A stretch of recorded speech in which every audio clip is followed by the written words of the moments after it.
आवाज़ आ रही है बच्चों? Mic on. अभी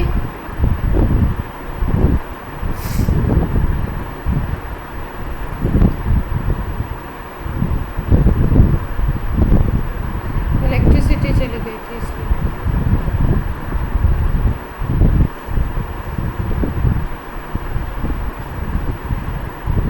अभी ठीक है। तो हम लोग बात कर रहे थे 1s ऑर्बिटल की, यानी फर्स्ट शेल में जो s ऑर्बिटल होगा अगर उसकी बात की जाए तो उसमें कोई नोडल प्लेन होता ही नहीं, कोई भी नोडल प्लेन नहीं होता। यानी कि कोई भी अगर हम पूरे उसको s ऑर्बिटल को ऑब्जर्व करें और उसमें कोई प्लेन ढूंढने की कोशिश करें जहाँ पे इलेक्ट्रॉन डेंसिटी ज़ीरो हो, तो कोई भी ऐसा प्लेन मिलता नहीं है जहाँ पे इलेक्ट्रॉन डेंसिटी ज़ीरो हो जाए।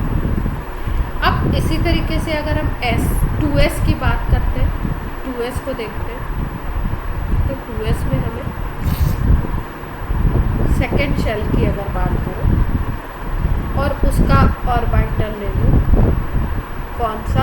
s वाला, जिसको हम 2s नाम देते हैं।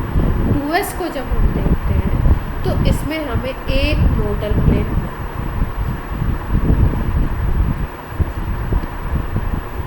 इसी तरीके से अगर हम बात करें थर्ड शेल की, तो थर्ड शेल का जो ऑर्बिटल होगा s वाला, जिसको हम नाम देंगे 3s, इसमें दो nodal.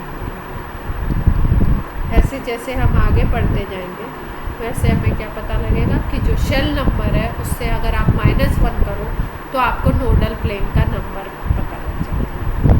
Nodal plane is equal to shell number minus, clear है बात? अब नोडल प्लेन को अगर हम ऐसे डायग्राम से समझें तो कैसा होगा? 1s की अगर बात करें तो 1s में सारी जगह जैसे इलेक्ट्रॉन पूरे स्फीयर में, तो कोई भी हम प्लेन अगर देखें, कोई भी इसमें कोई भी प्लेन, आप ये ले लो, कोई भी प्लेन ले लो, तो उसमें इलेक्ट्रॉन की डेंसिटी हर जगह इक्वल प्रेजेंट होगी। मतलब कहीं पे भी इलेक्ट्रॉन डेंसिटी ज़ीरो हमें नहीं मिलेगी, ठीक है।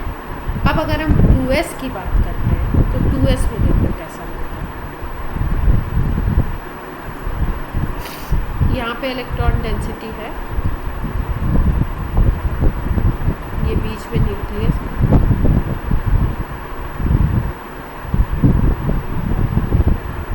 ये न्यूक्लियस है।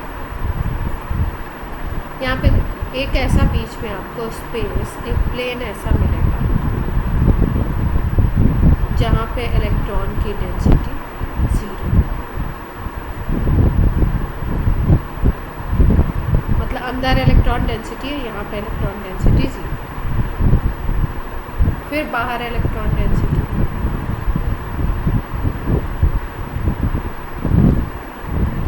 ये रेड वाला इलेक्ट्रॉन को शो कर रहा है और ब्लू वाला नोडल प्लेन को शो कर रहा है, ये नोड को दिखा रहा है।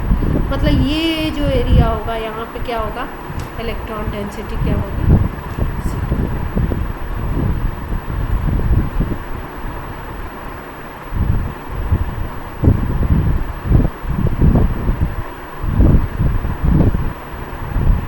इसी तरीके से अगर हम 3s का डायग्राम देखें तो 3s में क्या आ जाएगा?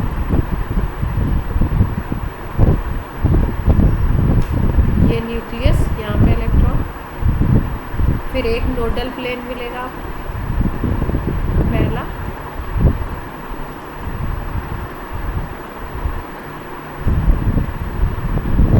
फिर उसके बाद फिर इलेक्ट्रॉन,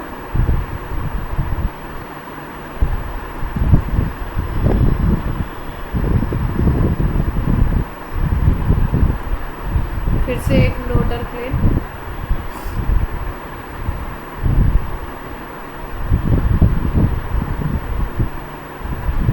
और फिर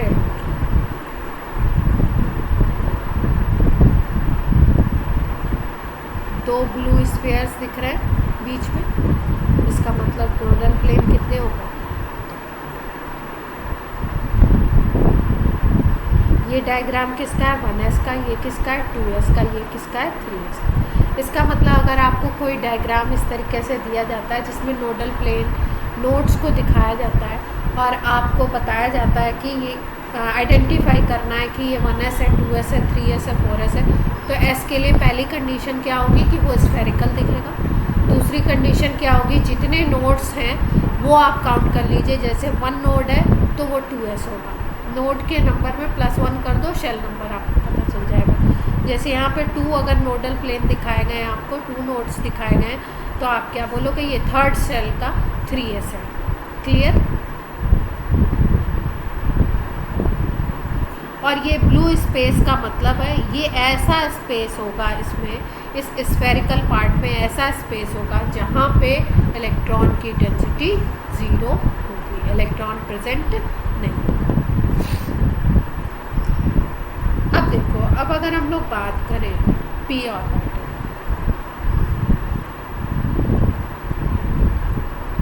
तो p ऑर्बिटल का शेप होता है आपका डबल शेप।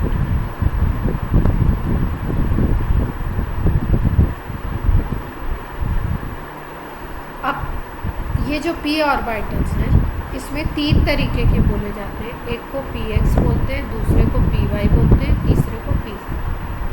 ये px py pz किस बेसिस पे बोलते हैं हम लोग, इसको हम बोलते हैं on the basis of orientation. Orientation का मतलब समझते हैं, किस डायरेक्शन में, किस एक्सिस में इलेक्ट्रॉन की प्रोबेबिलिटी मैक्सिमम है।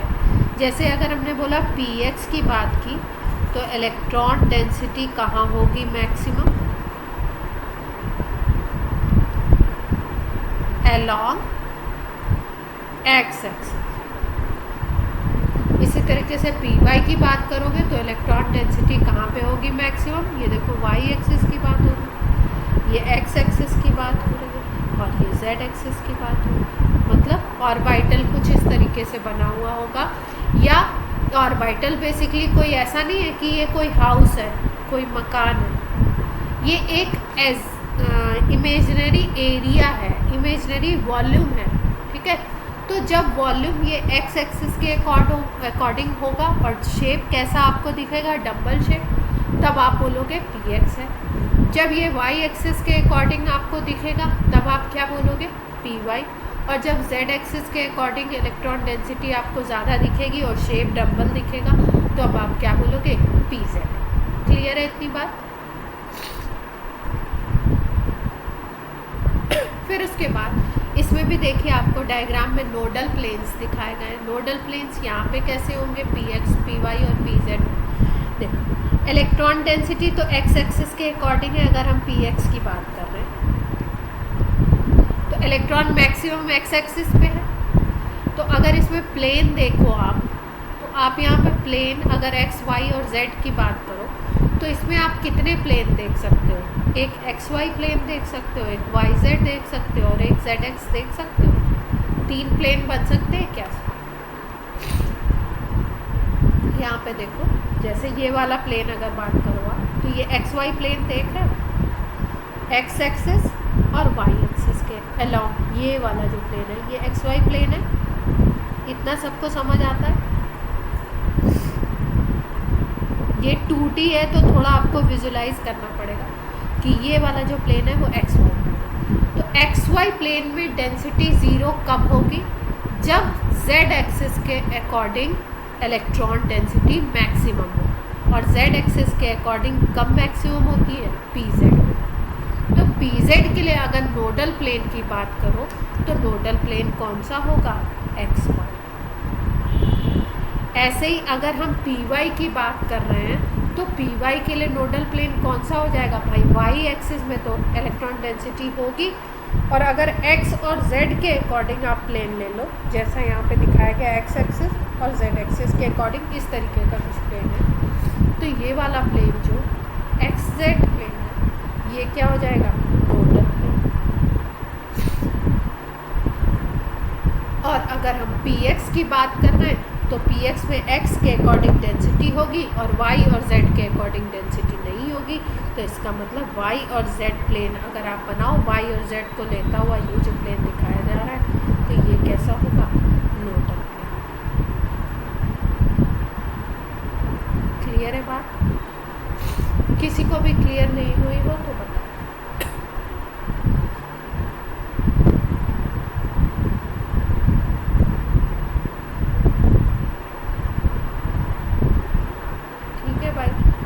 px, py और pz की बात हो गई। p में ये 3 ही तरीके के ऑर्बिटल्स होते हैं।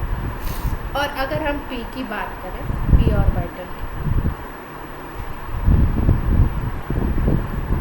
तो ओरिएंटेशन की बेसिस पे px, py, pz बोल दिया। इसमें नोडल प्लेन था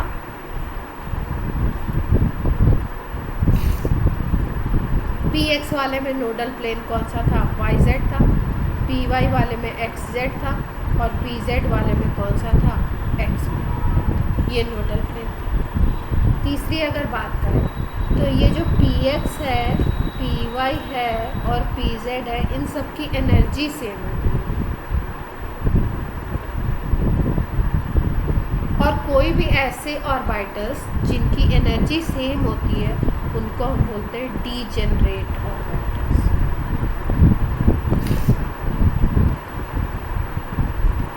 जिनकी भी एनर्जी सेम होगी उनको हम नाम क्या देते हैं, डीजेनरेट ऑर्बिटल्स। और इस प्रॉपर्टी को हम बोलते हैं डीजेनरेशन।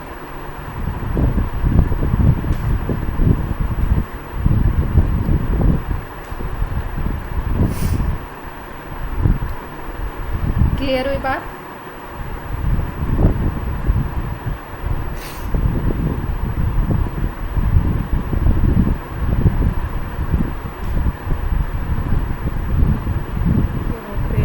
स्पेशल है ये, देखो ये सारे नंबर्स ऊपर लिखे हुए हैं ना। अभी क्वांटम नंबर जब पढ़ाएंगे तो इनका मतलब भी समझाएंगे कि कैसे नंबर लिखे।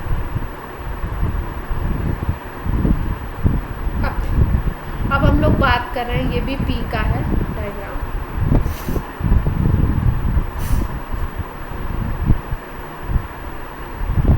अब हम लोग बात करते हैं D ऑर्बिटल। D ऑर्बिटल कैसा होता है?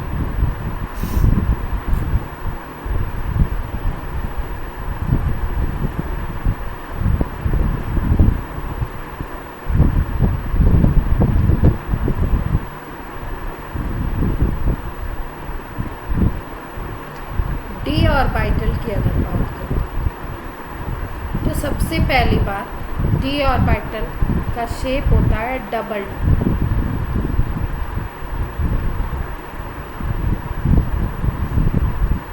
जिसमें से 5 टाइप्स के हमें देखने को मिलते हैं on the basis of orientation.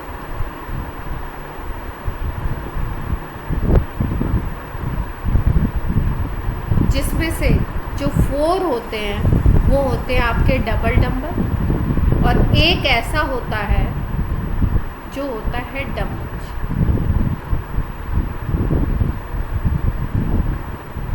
4 होंगे आपके कैसे, डबल डम्बल शेप, और एक होगा आपका कैसा, डम्बल शेप। 5 टाइप्स के देखने को मिलते हैं। अब इनके नाम देखो, DXY, DYZ, DXZ, या कहीं ZX भी लिखते हैं इसी को। और एक होता है आपका DX² माइनस y², ऐसे नाम देते हैं इसको। और एक होता है DZ। ये जो DZ² है ये होता है डम्बल शेप।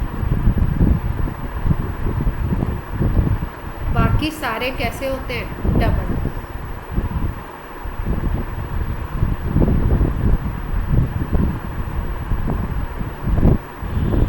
इसका डायग्राम देखते हैं हम लोग।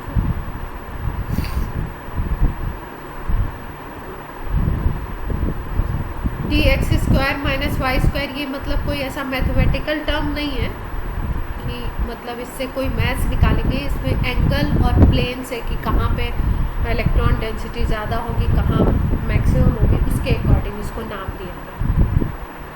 ठीक है, अभी बताती हूँ कि इसमें क्या क्या इलेक्ट्रॉन डेंसिटी है तो आप समझ पाएंगे। 4 नाम दिए गए हैं। अब देखो जैसे यहाँ पे देखो ये वाला डबल डम्बल दिख रहा है आपको, ये एक्स वाई है, दूसरा वाई जेड, तीसरा आपका जेड एक्स मान लीजिए, और एक हो गया D X square minus Y square. Picture थोड़ी क्लियर हो,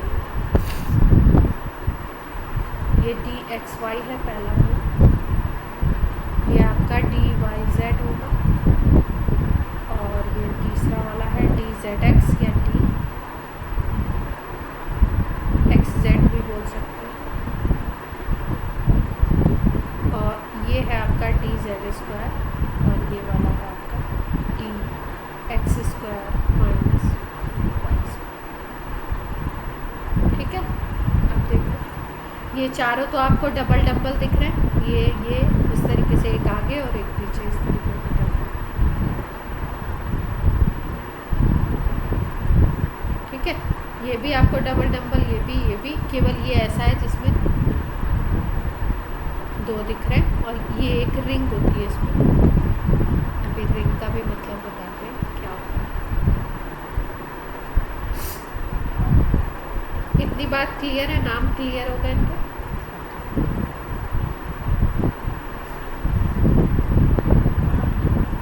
इसमें भी अगर हम बात करें तो जितने भी ये होते हैं आपके जो ऑर्बिटल्स हैं,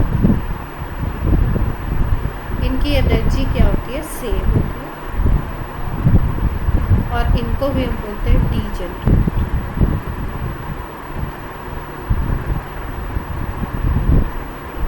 बट कुछ special cases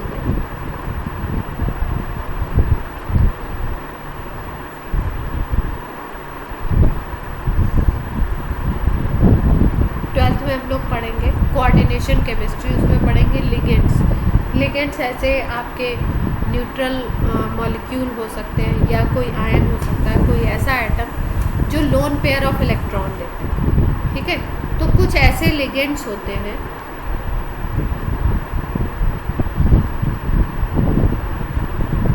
in presence of some ligands, d orbitals split into, अभी ये स्प्लिटिंग नहीं समझनी है, बस मोटी मोटी एक पॉइंट बता दे रहा है आपको, स्प्लिट इनटू 2 एनर्जी लेवल्स। मतलब कहने का मतलब क्या है कि वैसे अगर हम बात करें तो D X Y, D Y Z, D X Z, D X square minus Y square और डी जेड स्क्वायर, ये जितने भी होते हैं इनको हम डीजेनरेट बोलते हैं। क्यों डीजेनरेट नाम देते हैं? क्योंकि इनकी एनर्जी क्या होती है, सेम होती है। लेकिन कुछ कंडीशन ऐसी हो सकती है जिसमें लिगेंड्स की प्रेजेंस में ये 2 तरीके की एनर्जी में डिफ्रेंशिएट हो जाते हैं। कुछ ऐसे होंगे जिनकी हाई एनर्जी होगी, कुछ ऐसे होंगे जिनकी लो एनर्जी होगी। लेकिन नॉर्मल केस में ये कैसे होते हैं, डीजेनरेट होते हैं। अगर लिगेंड एब्सेंट है तो ये डीजेनरेट होते हैं। क्लियर है बात इतनी? अब इसकी केवल डी ऑर्बिटल्स की एनर्जी सेम होती है, इसका क्या मतलब है इस सेंटेंस का?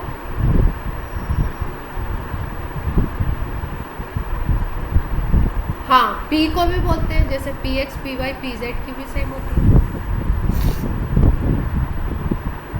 हाँ, वो तीनों एक दूसरे के डीजेनरेट होते हैं।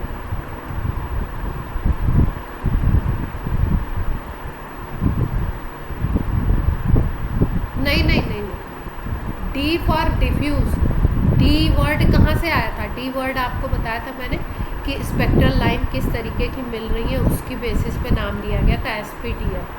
S for spherical, P for क्या था, पी फॉर पता नहीं क्या था, ध्यान नहीं आ रहा, डी फॉर डिफ्यूज था, एफ फॉर फंडामेंटल था। ठीक है, तो वो डी वर्ड अलग है और ये तो डी ऑर्बिटल की बात कर रहे हैं हम लोग, जिसमें एनर्जी पांचों की क्या होगी, सेम होगी, इसलिए हम इसको बोलते हैं degenerate. But in special case जब कोई लिगेंड प्रेजेंट होगा तो ऐसा हो सकता है कि ये डी ऑर्बिटल 2 तरीके की एनर्जी को शो करे, एक हाई एनर्जी वाला होगा और दूसरा होगा लो एनर्जी वाला। मतलब इसमें से 3 ऐसे होंगे जो हाई एनर्जी पे चले जाते हैं और 2 ऐसे होंगे जो लो एनर्जी पे जाते हैं, जिसका डिस्कशन हम लोग 12 जब कोऑर्डिनेशन उसमें ज़रूरत है। ठीक है, यहाँ तक की बात क्लियर है। अब डी ऑर्बिटल में भी नोड होगा, नोडल प्लेन होगा, कहाँ कहाँ पे होगा वो देखते हैं कैसे कैसे। नोड और नोडल प्लेन की बात करते हैं।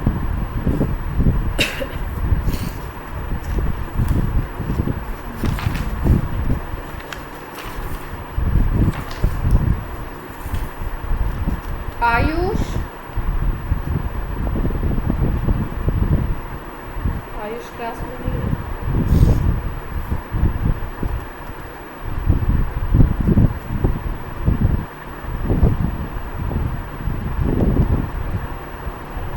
जब मैसेज आया है, कॉल आया है। आज बारिश है यहाँ पे जयपुर में। यूपी में क्या हाल चाल है? बारिश हो रही है?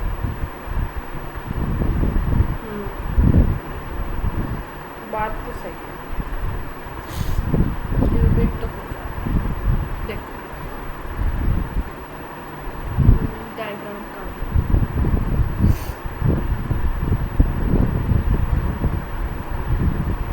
देखो, ये वाला अगर हम एक्स वाई वाला देखें, ये अपनी इधर वाली ये एक्सिस वाई एक्सिस है, इधर एक्सिस वाई है, इधर आपकी एक्स एक्सिस है और ये ऊपर की तरफ जेड एक्सिस है।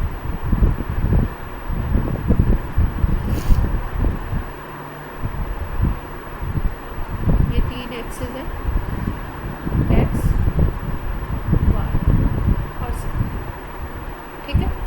अब डी एक्स वाई हमने नाम दिया, तो डी एक्स वाई किस बेसिस पे दिया गया कि इसमें जो इलेक्ट्रॉन की डेंसिटी होगी वो एक्स वाई प्लेन में मैक्सिमम होगी।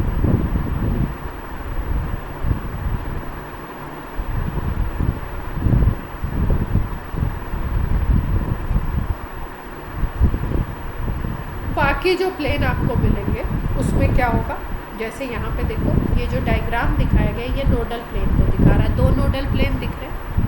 अगर इस डायग्राम को क्लियर नहीं देख पाओ तो ये वाले को देखो, एक ये नोडल प्लेन दिख रहा है, मतलब ये चार डंबल्स को बीच से बाइफरकेट करता हो, और एक अगर इधर से देखें तो एक ये वाला नोडल प्लेन दिख रहा है।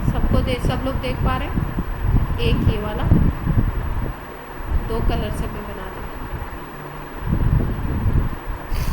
और दूसरा ये वाला जो हमें आधा इधर से दिख रहा है और पीछे की तरफ भी होगा। देख पा रहे हैं? दो नोडल प्लेन, ये एक्स है अपना, ये वाला क्या है वाई, और ये ऊपर की तरफ कौन सी एक्सिस है, तो ये है ऑर्बिटल डी वाई जेड।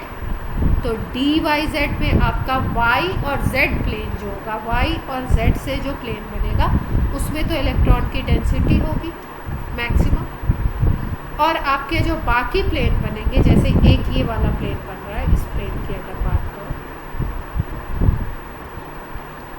तो ये कौन सा प्लेन है, इसको हम क्या नाम दे सकते हैं? रेड वाले प्लेन को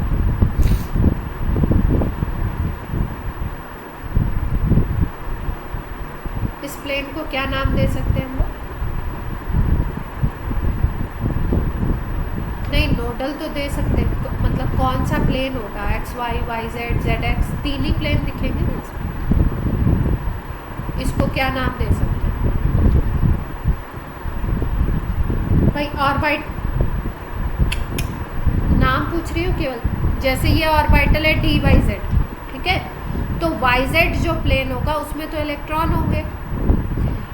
इस प्लेन को अगर नाम दो तो रेड वाले को हम एक्स वाई कह सकते हैं, एक्स वाई बोल सकते हो प्लेन। और अगर ये ब्लू वाले को बोलो तो ब्लू वाले को क्या नाम दे सकते हो?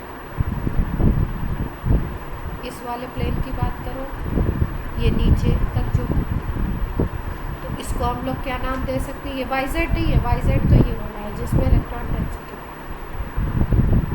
ये वाला जो प्लेन है ये कौन सा है? इस इसमें कौन कौन सी एक्सेस इंक्लूड हो रही है?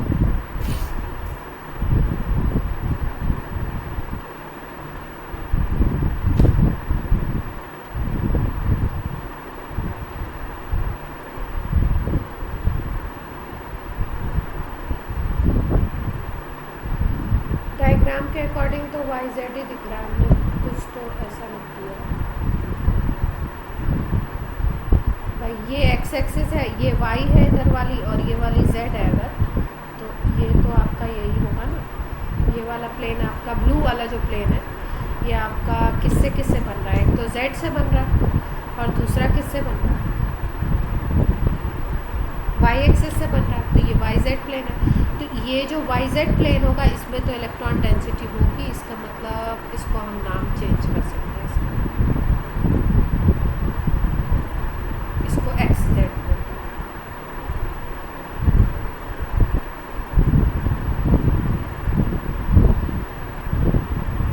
ठीक है, तो अगर आपका ऑर्बिटल है एक्स जेड, तो उसमें दो प्लेन ऐसे मिलेंगे आपको जिस पे इलेक्ट्रॉन डेंसिटी क्या होगी?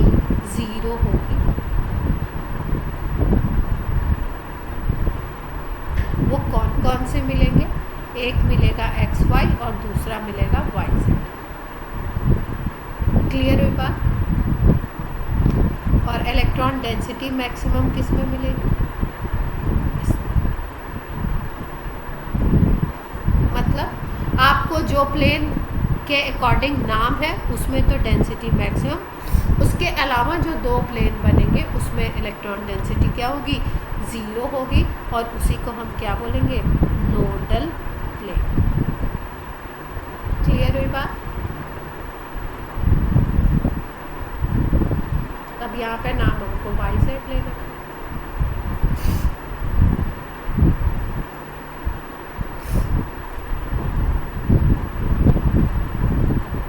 इसी तरीके से इसमें अगर देखो, इसको हमने अगर एक्स वाई माना है तो एक्स वाई प्लेन में डेंसिटी मैक्सिमम होगी, और आपकी एक्स जेड में और वाई जेड में क्या हो जाएगी? ज़ीरो हो जाएगी। तो ये कौन से प्लेन हो जाएंगे? नोडल हो जाएंगे। अच्छा, क्वेश्चन कैसे आता है? क्वेश्चन आता है जैसे बोल दिया कि डी एक्स वाई है आपका ऑर्बिटल, तो इसमें नोडल प्लेन कौन कौन सा होगा? तो आप बता दो। अगर एक्स वाई है तो एक्स वाई में जो प्लेन बनेगा उसमें तो इलेक्ट्रॉन डेंसिटी होगी, लेकिन इसके परपेंडिकुलर दो प्लेन और होंगे। वो परपेंडिकुलर प्लेन कौन कौन से होंगे? एक एक्स जेड बनेगा और एक वाई जेड बनेगा। इसमें ज़ीरो होगी, तो यही क्या होंगे? नो। क्लियर है बात? ऐसे ही तीसरे में हम कर सकते हैं, वाई जेड में अगर इलेक्ट्रॉन डेंसिटी है तो किस में नहीं होगी? एक एक्स वाई में ज़ीरो होगी और एक किस में ज़ीरो होगी? Z x.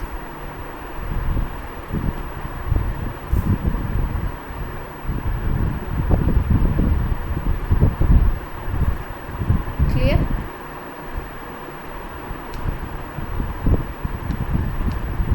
ठीक। अब तीसरा और चौथा आ गया आपका D X square minus Y square, ये वाला जो ऑर्बिटल, इसमें भी इलेक्ट्रॉन डेंसिटी जो होती है वो एक्स वाई प्लेन में होती है।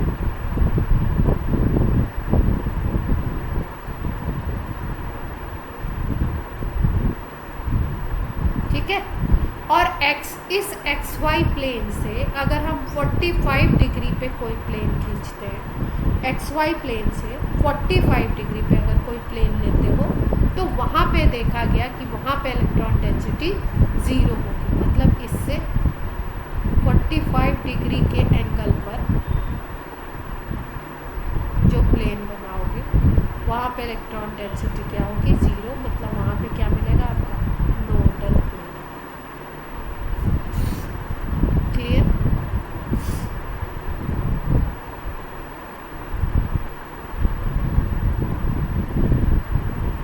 इसके बाद जो लास्ट वाला है वो कौन सा है?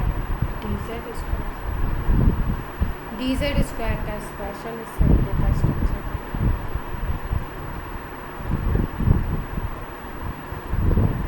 ऐसी रिंग्स दिख रही।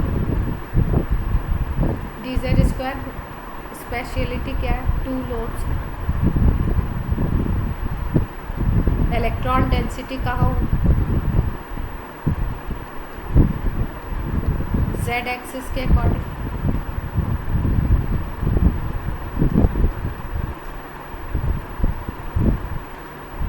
नोडल प्लेन की अगर बात करें तो इसमें नोडल प्लेन या नोड कहाँ पे मिल रहा है, ये जो रिंग दिखाई गई है ना इस तरीके से,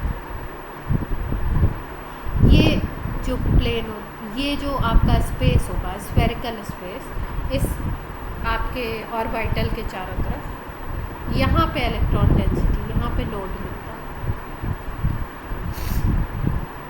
क्लियर है बात, D Z square.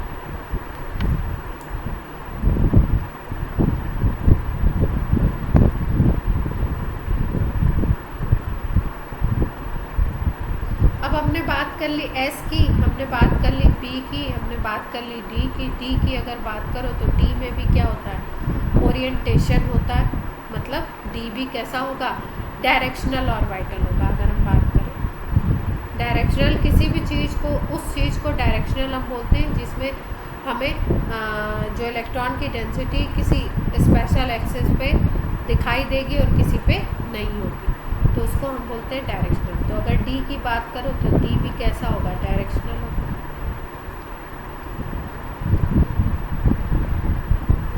F orbital का स्ट्रक्चर कॉम्प्लेक्स होता है, इसलिए हम लोग उसको पेपर पर ड्रॉ नहीं करते हैं।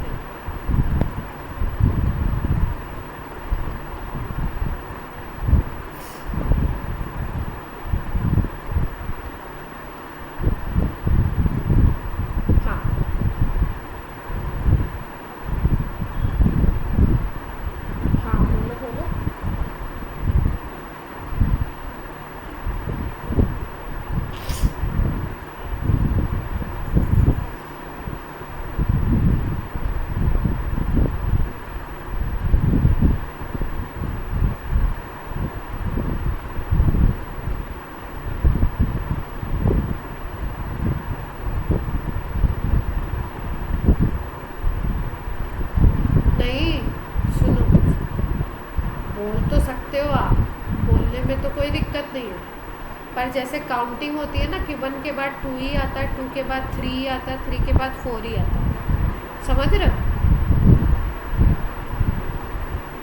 कहने का मतलब ये है कि जैसे कोई रूल सेट किया जाता है ना, तो आप बोलने को तो बोल सकते हो कि भाई अगर वाई जेड ले लो, आप उस प्लेन उस एक्सिस को वाई जेड ले लो, तो D Y square minus Z square ऐसे ले सकते हो आप, है ना?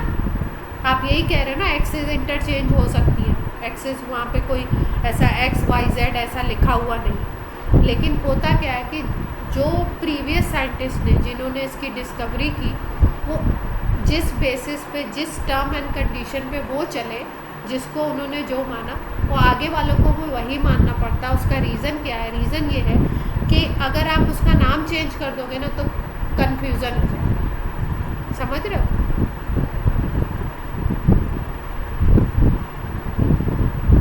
बात समझ में आ रही है कि नहीं आ रही? मतलब मैं कहना क्या चाह रही हूँ कि अगर हम उसका नाम चेंज कर देते हैं, परपेंडिकुलर एक्सिस हैं तीनों, ठीक है, लेकिन अगर हम उसका नाम चेंज कर देते हैं तो जिस बेसिस पे माना गया है, जिस बेसिस पे उन्होंने ऑब्जर्व करके एक स्पेशल कुछ नाम दिया है, वो नाम अब मान लो पूरी दुनिया तो X square minus Y square बोल रही है, तुम बोलो Y minus Z square, Y square minus Z square, तो गड़बड़ हो जाएगी ना, ठीक है?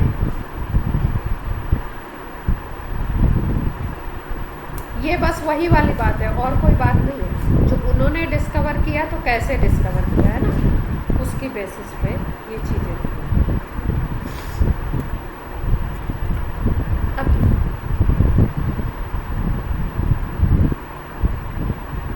अब इसमें हम लोग थोड़ा सा एक ग्राफ की बात,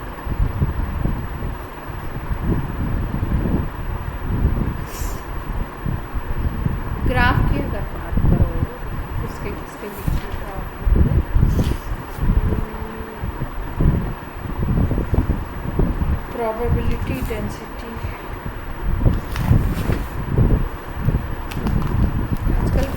क्वेश्चन खूब आ रहे हैं इसमें, रिसेंट उसमें ग्राफ पे क्वेश्चन बना और होता कुछ नहीं है, बस सिंपल है बिल्कुल। थोड़ा सा 1-2 पॉइंट ध्यान रखने हैं अपने को।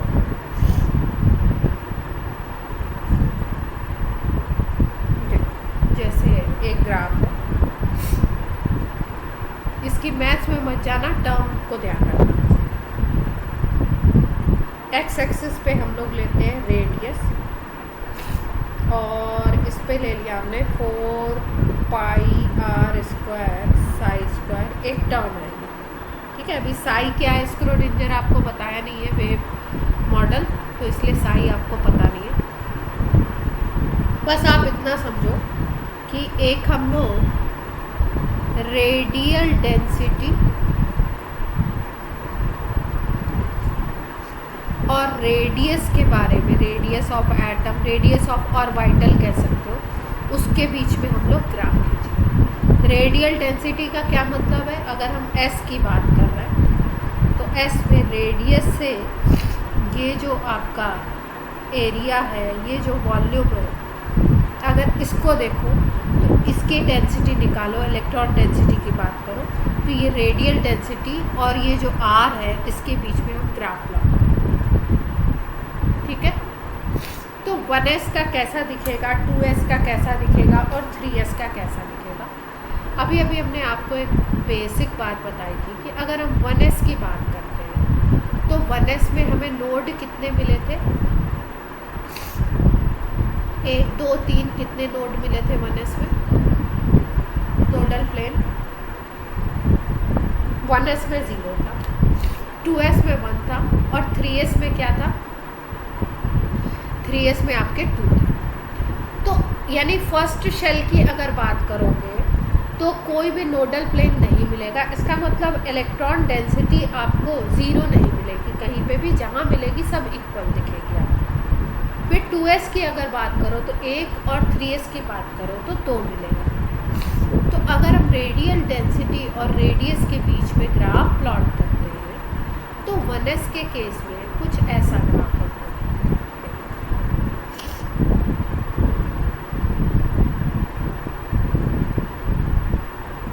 इस तरीके का कुछ ग्राफ हमको दिख रहा है, यहाँ तक का।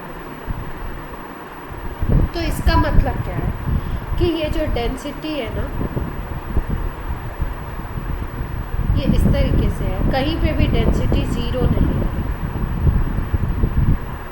अब ये था 1s का, अगर हम यही 2s के लिए खींच लें तो 2s के लिए देखो आपको कैसा दिखता है,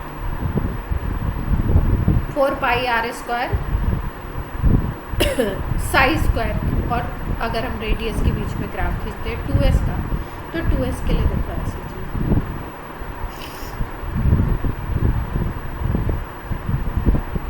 यहाँ पे देखो एक डिप दिखाई दे रहा है, मतलब एक ऐसी जगह आ रही है जहाँ पे डेंसिटी क्या हो रही है, 0 दिख रही है।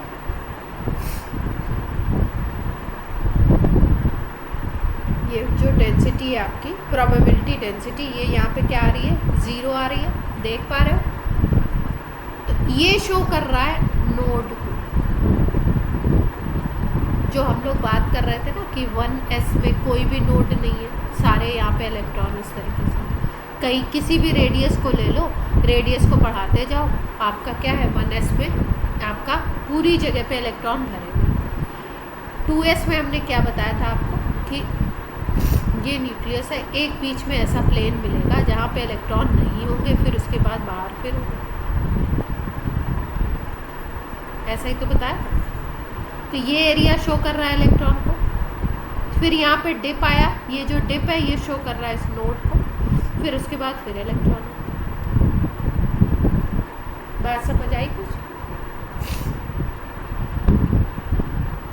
अब 3s करोगे तो क्या आ जाएगा, 3 डिप्स आ जाएंगे, 2 डिप्स आ जाएंगे। कैसे, ये मान लो ये है, फिर एक डिप लिया इसमें, फिर ऊपर, फिर एक डिप लिया, ये 3s। इसमें नोड कितने दिख रहे हैं, नोड दिख रहे हैं?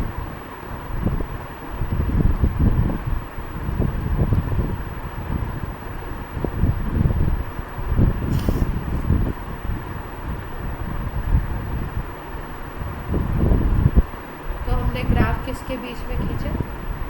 Radial density versus radius.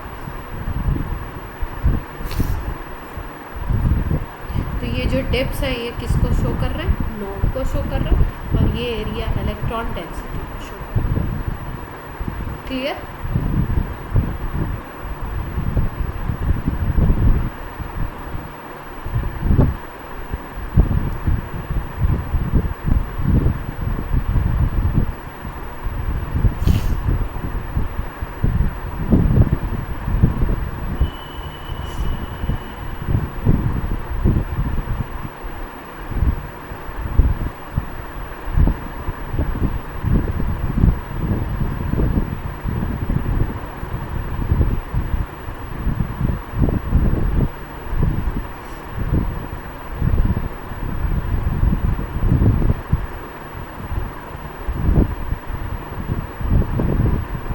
अब देखो, अब आपको इसके बाद मैं आपको बता देती हूँ, क्या बताऊँ।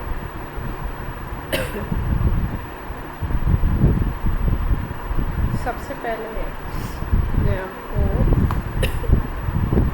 क्वांटम नंबर पहले बता दूँ, या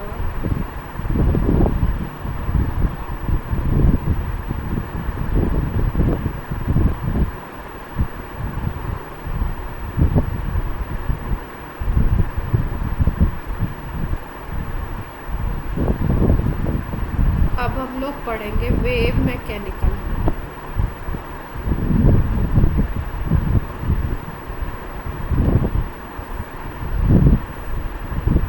इसको नेक्स्ट रन पे करेंगे वेव मैकेनिकल मॉडल को, और वेव मैकेनिकल मॉडल के साथ साथ हम लोग करेंगे क्वांटम।